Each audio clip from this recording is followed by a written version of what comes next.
Nifty analysis की एक और वीडियो में सब भाइयों का स्वागत है। दोस्तों, पिछले हफ्ते 25 जुलाई को मैंने एक वीडियो बनाया था, शायद शनिवार को ही बनाया था। इस वीडियो में मैंने निफ्टी का एनालिसिस किया था अगले एक हफ्ते के लिए, और इस वीडियो में मैंने बताया था 25 तारीख को ही ये बता दिया था कि इस हफ्ते निफ्टी को हम पॉजिटिव वे में नहीं देखेंगे, निफ्टी को नेगेटिव वे में ही देखेंगे। चैनल पर यह वीडियो पड़ा हुआ है, जाकर के आप देख सकते हो। तो निफ्टी ने बिल्कुल मैंने जो लेवल दिए थे उसी हिसाब से निफ्टी ने कामकाज किया है।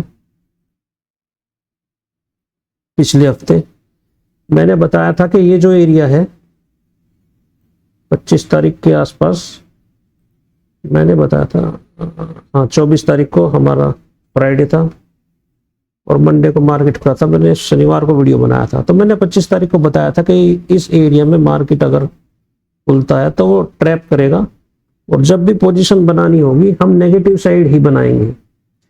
तो मार्केट ने देखिए एक बार पहले यहाँ से गिरावट दिखाई, दूसरी बार यहाँ से दिखाई, और फिर गैप अप खुला। गैप अप खुलने के बाद मार्केट साइडवेज रहा, साइडवेज होने के बाद कल मार्केट गैप डाउन खुला।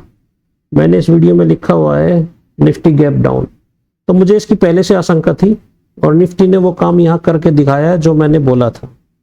चलिए अब देखते हैं नेक्स्ट वीक निफ्टी की क्या चाल रह सकती है और हम कैसे प्लान कर सकते हैं। सबसे पहले कोशिश करते हैं कि हम फ्यूचर के चार्ट को देखें, क्योंकि जो बड़े प्लेयर हैं वो फ्यूचर के चार्ट में ही अपनी पोजीशन बनाते हैं। तो फ्यूचर के चार्ट को जैसे एनालिसिस करते हैं, गैप डाउन दिख रहा है हमें। फिलहाल बाइंग का सिनेरियो मुझे कोई नजर नहीं आ रहा जब तक निफ्टी यहाँ इस लेवल तक 24,450 के लेवल तक नहीं आ जाता फ्यूचर में, तब तक मैं इसमें बाइंग के बारे में नहीं सोच सकता। तब तक मैं इसमें शॉर्ट के बारे में ही विचार करूंगा। मान लीजिए अगर मार्केट पिछले हाई के आसपास मिलता है या उससे भी अच्छा इसके आसपास मार्केट हमें मिल जाता है, तो हम एक बार फिर से शॉर्ट की प्लान कर सकते हैं। और अगर गैप डाउन खुलता है तो, और गैप डाउन खुलने के बाद निफ्टी 24,450 के आसपास आ जाता है, तो हम यहाँ पे बाइंग के लिए प्लान कर सकते हैं। इससे पहले बाइंग के लिए कोई सिनेरियो मुझे नजर नहीं आ रहा है निफ्टी में। चलिए इसको एक बार वीकली चार्ट में भी देख लेते हैं, क्योंकि पूरे वीक का हम लोग एनालिसिस कर रहे हैं तो वीकली चार्ट में देखना बनता है इसको। देखिए काफी अच्छी डाउन साइड की कैंडल हमें एक पिछले वीक मिली है, और मेरा अनुमान है कि निफ्टी को 24 फ्यूचर में 24,130 के आसपास तक आना चाहिए। वो अगले हफ्ते तो शायद संभव नहीं है, लेकिन अगले 1-2 हफ्तों में निफ्टी हमारा 24,130 के आसपास आ सकता है। यहाँ से अगर हम देखें तो निफ्टी मैं एक चीज आपको बताऊंगा, बड़ी ही अच्छी 4% की गिरावट हमें दे चुका होगा 24,130 के आसपास। दरअसल निफ्टी की मैं काफी टाइम से इसे फॉलो कर रहा हूं। निफ्टी की जो भी स्विंग होता है वो लगभग 3 से 4% के आसपास का होता है। ये मैंने काफी बार अनुभव किया है, और मैंने ETF में भी क्वांटिटी लेकर के रखता हूं, तो मैं 3 या 4% के आसपास ही लेता हूं। तो अभी जैसे मार्केट यहाँ पर एक स्विंग की पोजीशन हमारी बन सकती है अपसाइड के लिए, ठीक है ना। यहाँ पर मैं एक ट्रेड ले सकता हूँ, लेकिन सबसे अच्छी ट्रेड अगर थोड़ी लॉन्ग के लिए मैं ETF में सोचूंगा तो वो यहाँ के आसपास होनी चाहिए, वीक के आसपास। और फ्यूचर वाले भी यहाँ इस लेवल पर आकर ही प्लान कर सकते हैं फ्यूचर के लिए ठीक ठाक रिटर्न के लिए। कम से कम हाफ तो, अगर मार्केट को नीचे भी जाना है तो कम से कम हाफ तक तो मार्केट को यहाँ तक जाना चाहिए।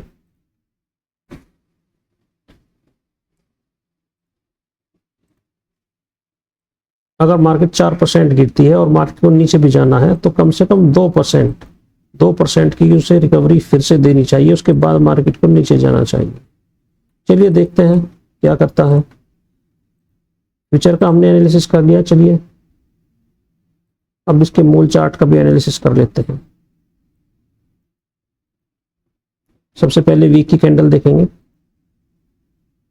हाँ, वीक फ्यूचर के मुकाबले निफ्टी ज़्यादा बियरिश नहीं दिखता, लेकिन क्योंकि हम फ्यूचर का ध्यान इसलिए रखते हैं कि फ्यूचर में हमेशा बड़ी पोजीशन बनती है, बड़ा पैसा लगता है फ्यूचर में, तो फ्यूचर के चार्ट के हिसाब से ज़्यादा हमें डाउन साइड का सिनेरियो अगले हफ्ते का लग रहा है, और अगले 2 हफ्ते मुझे लगता है निफ्टी डाउन साइड ही चलने वाला है। चलिए वीक की प्लानिंग कर लेते हैं कि मंडे को हम क्या प्लान कर सकते हैं।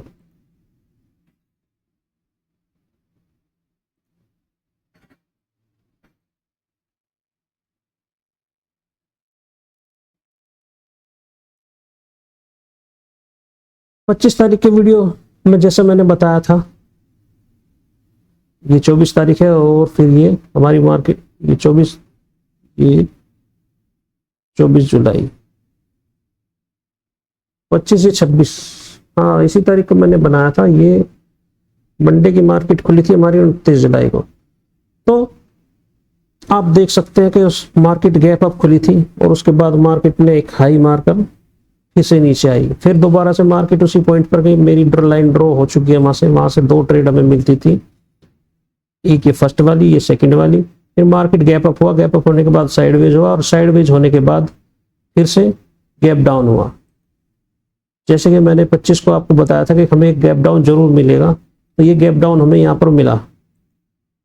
अब आने वाले टाइम में हम कैसे प्लान कर सकते हैं? देखिए, अगर आप बाइंग साइड में, बुलिश साइड में निफ्टी के बारे में ट्रेड प्लान करना चाहते हैं, तो वो लेवल आपका 24,550 के आसपास बन रहा है। यहाँ पर ये जो लाइन मैंने ड्रॉ करी है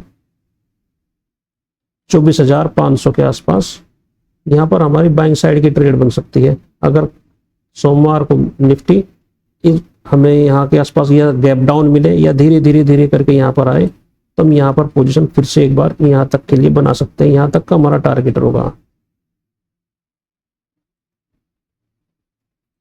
मैं लाइन ड्रॉ कर देता हूँ ताकि आप अच्छे से समझ सके। ये हमारा फर्स्ट टारगेट होगा।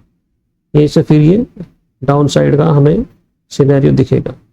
अगर निफ्टी गैप अप हो जाता है और हमें इस लेवल पर मिलता है, फिर से इस लेवल पर नजर आता है,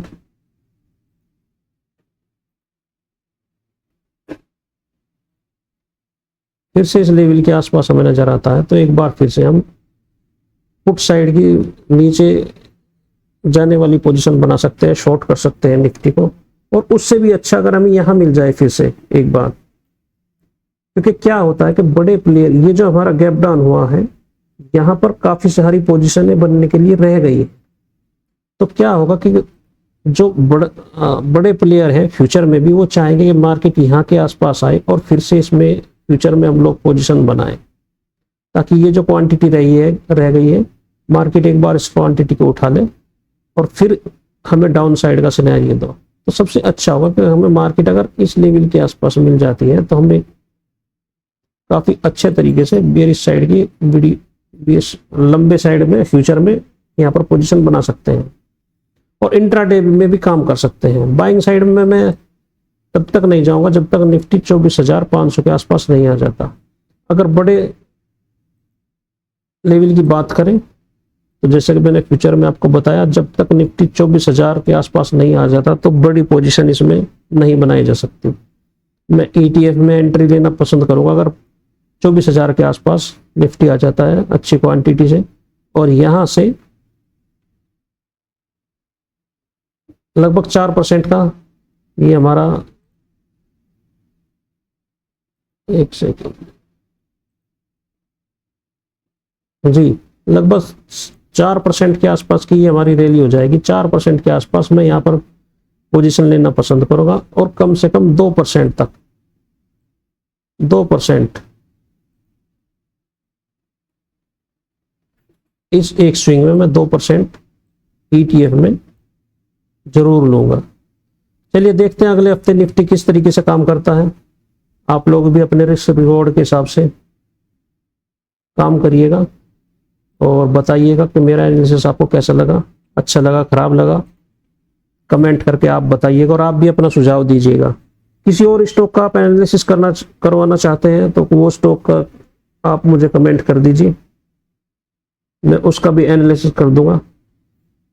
स्टॉक की भी मैं एनालिसिस करता रहता हूँ और उसमें भी मैं पोजीशन लेता रहता हूँ। ये अडानी के स्टॉक्स है जो जब मैंने वीडियो बनाया था पिछला, तो इसमें सभी अडानी के स्टॉक्स का एनालिसिस किया था और काफ़ी अच्छा अडानी के स्टॉक्स चल रहे हैं। चलिए ठीक है दोस्तों, मिलते हैं अगले वीडियो में।